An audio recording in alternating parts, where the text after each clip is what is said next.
Greetings, this is Shantwari to enlighten you with some information about the life of one of the greatest humanitarians, Nelson Mandela.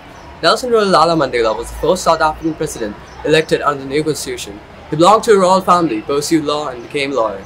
He then began involving in anti-colonial and African nationalist politics. He was repeatedly arrested for serious activities and many a times he was unsuccessfully persecuted. He spent 27 years in the prison. Being in prison for more than 2 decades must have broken many people, but not Nelson Mandela. After he was freed from the prison, his persistent efforts led to negotiate an end to apartheid. Apartheid is a term used for racial segregation policies imposed on South Africa for decades. After the elections, he finally became the president. Thereafter, he introduced measures to encourage land reforms, combat poverty, HIV and AIDS through charitable Nelson Mandela foundations. He worked hard for national unity. After all he's been through, he could have easily taken revenge against the injustice he suffered. Instead, he decided to choose to adopt a policy of reconciliation.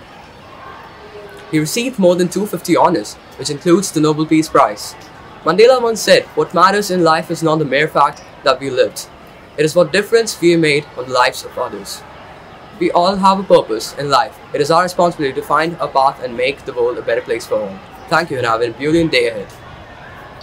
I, Shreya Gurjit from class 8B, a person who cares about people and who often participates in charity or does good work to show their care, are known to be humanitarian. Doing good work does not have to be done through an official organization. Individuals can contribute to the humanitarian effects themselves.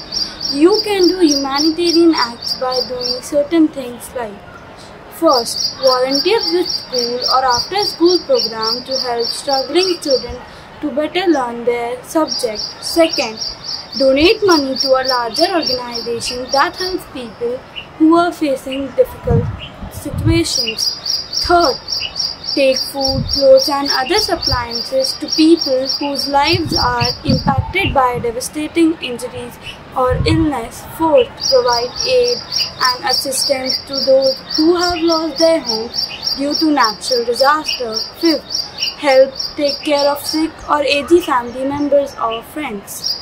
All of these actions can help out fellow humans who are facing difficult situations. Just remember, the smallest individual action can make a huge difference in the life of people facing great difficulties. Thank you and have a humble day ahead. Hello everyone, this is Amrik Singh from class 8B and today I am going to narrate a story. The name of the story is The Water Spring. A certain merchant was leading his caravan to another country to sell his goods. Along the way, they came to a hot desert. It was so hot that the merchant's men started fainting. There was no water left.